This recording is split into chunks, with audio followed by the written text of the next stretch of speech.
Me confiesa nuestro bibliotecario de los malditos y también hereje de pro, Juan Soto Ibars, que ha tenido que hacer un viaje muy largo, un viaje extraordinario, una travesía de siglos para encontrarse con esto. Manual de Inquisidores. El original es un incunable, pero sentaba las bases de una forma de pensar. Y ya que en este territorio hablamos de la censura, la cancelación y todas las disputas que en el mundo parecen multiplicarse exponencialmente en torno a cualquier cosa, él ha dicho: aquí he aprendido, aquí he visto la luz. En el Manual de Inquisidores vamos a descubrir este misterio, si les parece. Con nosotros el enfant terrible, que seguramente aparecerá en este listado que vamos a detallar ahora con todos ustedes. Bienvenido, Juan, como siempre. ¿Qué tal? Qué alegría verte. Igualmente, amigo mío. ¿Cómo es posible que me traigas este libro para hilarlo con la actualidad? Y en 2 ediciones. Me sorprende mucho. Y en 2 ediciones. Una antigualla, entre comillas, un clásico. Este libro está escrito en 1350 más o menos, siglo XIV, y está de plena actualidad.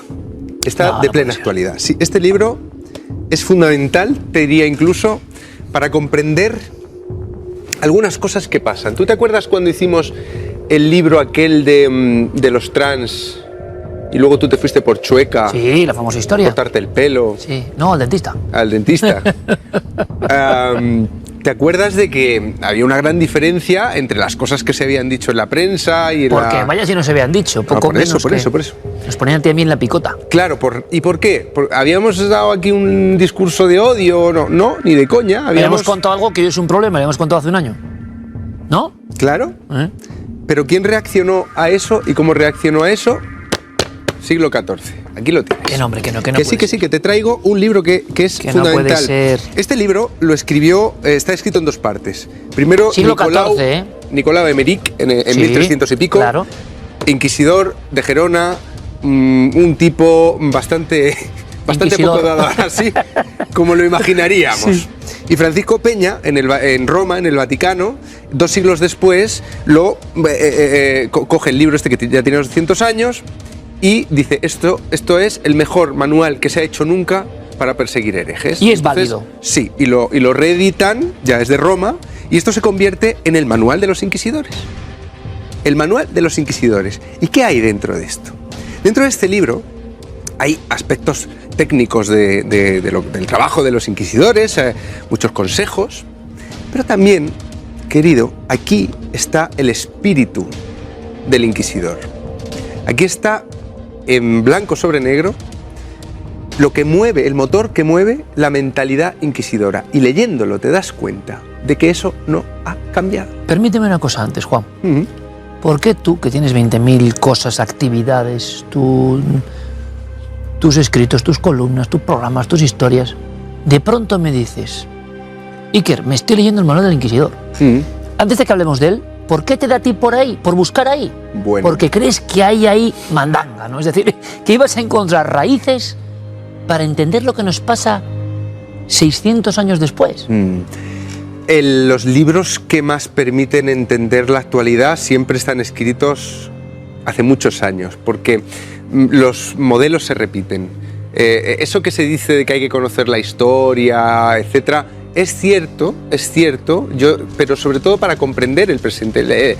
Nos damos cuenta de que la gente de hace, 600 años, no era más tonta, ni más fanática, ni más antigua ni siquiera.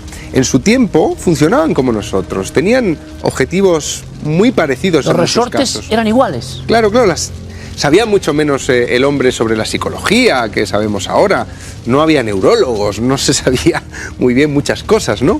Pero más allá de toda la parafernalia técnica etcétera, etcétera, eran hombres y mujeres igual que ahora, ¿no? Y claro, leer un libro sobre la Inquisición es algo que una persona como yo, que tiene mucho interés por la libertad de expresión, tiene que hacer. Hay otros, tengo también El martillo de las brujas. Claro.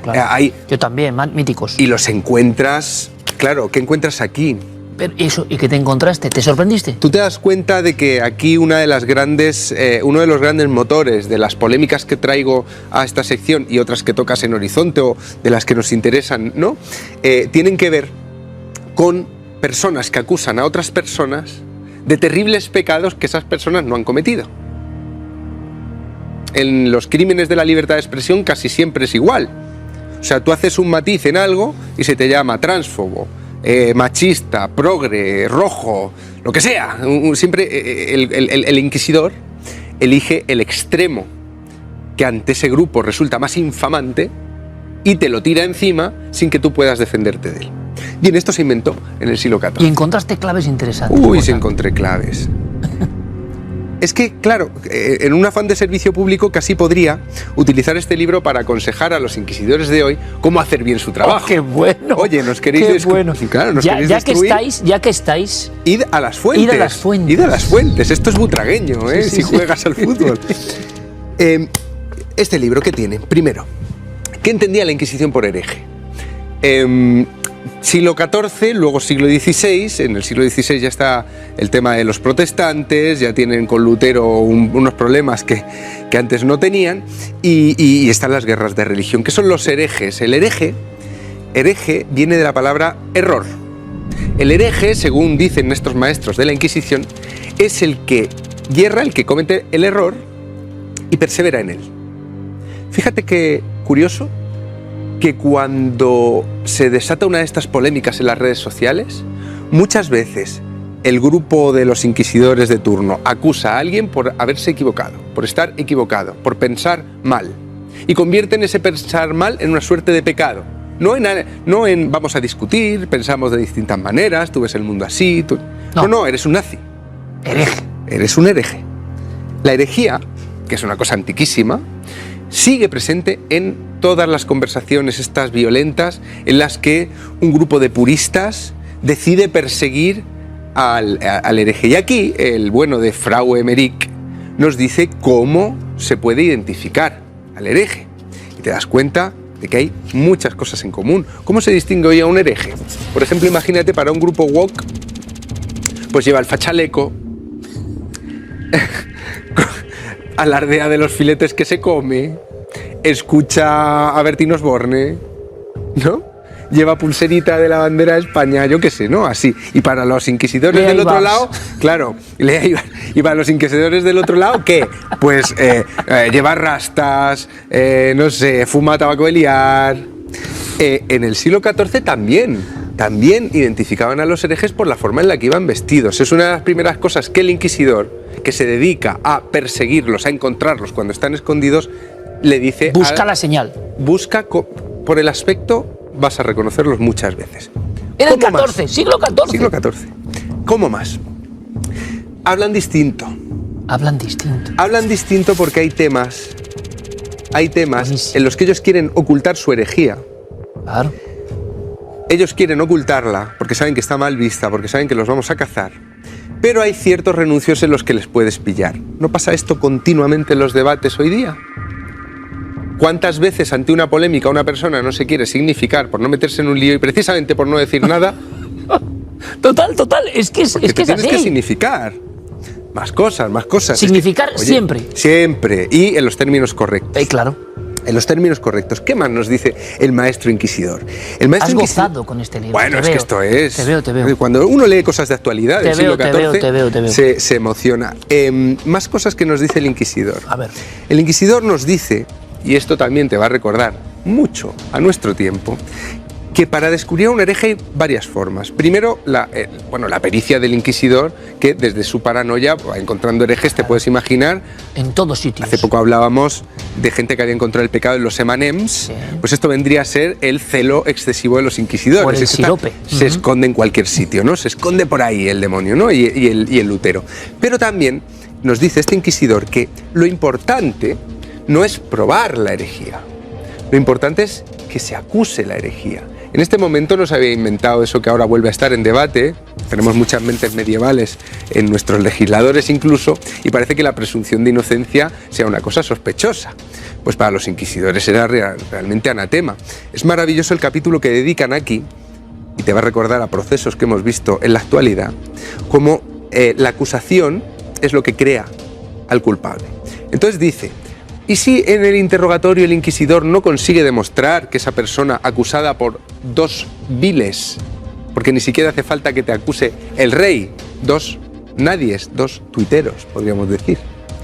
¿Y si el inquisidor no consigue descubrir que es un hereje? Se le condena igual. Se le condena igual, porque lo importante es la fama.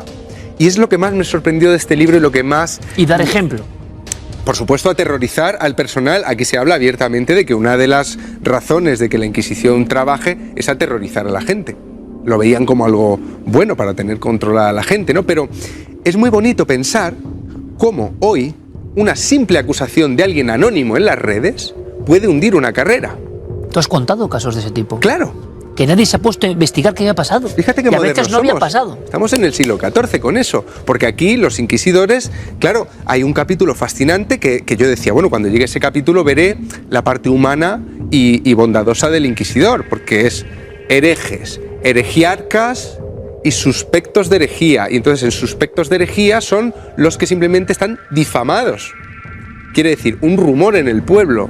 Este es hereje, este es hereje. Bueno, eso pasaba con las brujas. Y nadie da ninguna prueba, claro. Muchos grandes procesos, los más célebres, era a veces por 3 lunares en cierta parte, era porque alguien había dicho que se me han muerto 2 vacas, entonces es la bruja. A ese nivel. Pues aquí, yo esperaba que en ese capítulo Frau Emmerich y Francisco Peña mostrase dijeran un poco de... cuando se puede encontrar además que hay una enemistad en el pueblo contra esta persona por algo de dinero, por algo, una envidia, un lo que sea, el inquisidor absolverá al acusado. ¡Ja! Te equivocas. Nada. Porque la Inquisición no quería más que condenar y condenar y condenar y condenar y hacer valer su fuerza.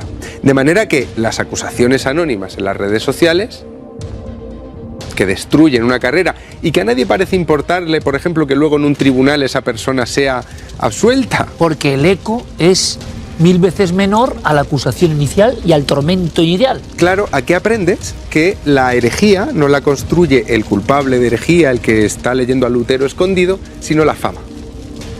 La reputación, que es un asunto de reputación. Y el inquisidor se dedicaba a barrer a los que tenían la reputación averiada.